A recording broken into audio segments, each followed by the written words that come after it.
Retour à Marseille. Merci Paul, effectivement, on est à Marseille. Bonjour à tous encore une fois pour une émission spéciale, l'équipe 21. Chez vous, on va aller à la rencontre de tous les clubs, de tous les champions, de tous les sportifs de cette belle ville. Et on a déjà du beau monde en plateau. À mes côtés, Fabien Gillot, le nageur du Cercle des nageurs de Marseille, multi-médaillé. Bonjour Fabien. Bonjour. Et puis Richard Miron, l'adjoint au maire délégué au sport. Merci d'être avec nous Richard. Bonjour. Bonjour. Alors Richard, vous devez être extrêmement fier de tous ces sportifs qui représentent si bien votre ville.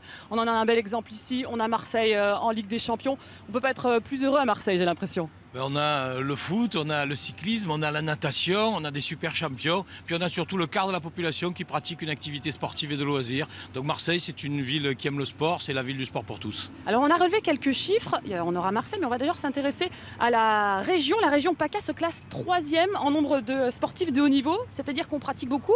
En plus, on le pratique plutôt bien. On pratique en quantité et aussi en qualité. Et on a la chance d'avoir un territoire où on peut pratiquer sur l'eau, sous l'eau, à terre, dans les airs et également aussi en montagne. Donc c'est un territoire un peu béni des dieux. Alors si on se concentre sur la ville de Marseille, qu'on représente aujourd'hui, 150 000 licenciés, 1500 associations, 220 000 pratiquants à Marseille et la ville qui est candidate à être capitale européenne du sport. Ce sera en 2017. Après la culture en 2013, on est candidat. Marseille est candidat. Le sport à Marseille, c'est sérieux, j'ai l'impression. Le sport, c'est sérieux. On essaie de faire sérieusement sans se prendre au sérieux. Et puis notre candidature, elle s'inscrit après l'Euro 2016. On espère bien pouvoir avoir cette candidature pour, comme nous l'avons fait sur la culture, bien développer à la fois des infrastructures, développer des animations et développer encore de l'événementiel à Marseille. C'est ce qui marche. Et alors pour représenter Marseille en tant que capitale européenne du sport, vous n'avez pas choisi n'importe qui. Fabien Gillot, ce serait vous l'ambassadeur, c'est vous l'ambassadeur, mais en tout cas si Marseille est choisi, ce sera vous l'ambassadeur du sport à Marseille. C'est une belle fierté, un bel honneur d'avoir été choisi. Oui, énormément d'honneur, parce que comme tu le disais juste avant, il y a énormément de très bons sportifs ici, donc c'est très honorifique d'être l'ambassadeur. Et comme le disait Richard juste avant, c'est une ville qui est sportive, où les gens suivent énormément ça, et je pense qu'il y a beaucoup de choses à faire pour les jeunes de la cité phocéenne, l'insertion sociale par le sport, il y a énormément de choses à faire, donc développer les infrastructures et pousser le sport. Pourquoi avoir choisi Fabien Gillot, un nageur, dans le cadre de cette candidature ? Parce que c'est une étoile qui brille et qui fait briller Marseille.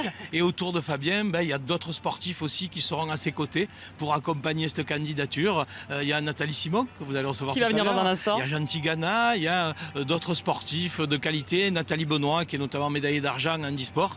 Et d'autres avec qui on va discuter encore et qui vont nous donner certainement leur accord avec grand plaisir. Qu'est-ce que ça changerait pour vous si Marseille était ville européenne, capitale, que dis-je, européenne du sport en 2017 ? Vous savez, ça changerait d'abord, que ça donnerait une belle lisibilité sur la ville en matière sportive large, et puis également aussi ça nous permettrait de revitaliser, de réorganiser un certain nombre d'équipements. On a le stade Vélodrome qui va être livré l'année prochaine et qui est en pleine réfection. On a une aréna qui va se construire, on a des schémas directeurs pour les piscines, pour les stades, pour les gymnases. Donc tout ça, ça permettrait d'accélérer encore les choses. Alors justement, on va en parler des infrastructures, on parlera de ce beau bijou du Cercle des nageurs de Marseille tout à l'heure. Vous en avez parlé, le nouveau stade Vélodrome, c'est le nouveau stade Arema Vélodrome, prévu pour l'Euro 2016. On est en plein travaux, comment ça avance ? Ça avance bien, il sera livré l'été prochain. Demain soir, une partie des spectateurs seront bien à l'abri, quasiment tous d'ailleurs. Et on avance au rythme prévu du chantier, les choses sont dans les clous et c'est tant mieux. On est week-end de Classico, on le rappelle, c'était logique que l'OM se dote d'un outil à la hauteur de ses ambitions. C'est ce qui manquait. Le stade Vélodrome était un très très bel outil avant, mais là on s'équipe pour l'Euro, quoi. Ce qui était logique, c'est que la ville de Marseille se dote d'un très bel outil, que le stade continue à rester propriété des Marseillaises, des Marseillais. Jean-Claude Godin, le maire, l'a souhaité, et donc c'est ce qu'on a mis en œuvre. Et puis l'équipe, l'OM, peut avoir un écrin à sa hauteur pour que ce soit les matchs de championnat ou que ce soit pour les Coupes d'Europe. Alors une dernière question, il y a l'OM, il y a le Cercle des nageurs de Marseille, il y a le vélo, il y a la pétanque. C'est pas trop difficile pour les petites structures, les petits clubs, les petits sports d'exister à côté de tels mastodontes ? Écoutez, ils ont la chance d'avoir des champions qui font briller, des clubs qui font briller notre ville. Je crois que ça permet d'être tiré vers le haut. C'est ce qu'il faut à l'ensemble du sport. C'est peut-être pour ça qu'il y a autant de gens qui prennent une licence, qu'il y a autant de gens qui pratiquent une activité sportive et de loisirs à Marseille, à travers une soixantaine de disciplines différentes. Merci beaucoup, Richard Miron. Dans un instant, Fred Bousquet va prendre votre place. Fabien Gillot, vous restez avec nous. Est-ce que vous taquinez un petit peu le cochonnet tous les deux ? Ça nous est arrivé sur la Marseillaise. La Marseillaise, c'est vrai. Vous n'êtes donc pas sans savoir que c'est à Marseille qu'on dispute le plus grand tournoi de pétanque du monde, le mondial, la Marseillaise qui réunit tous les ans, je crois que plus de 15 000 participants. Ça se passe chaque premier week-end de juillet. Rencontre avec une figure locale, le président de cette célèbre manifestation, c'est Michel Montana, qui n'a pas perdu la main. Vous allez le voir dans ce reportage signé Stéphane Marat et Nicolas Chebriand.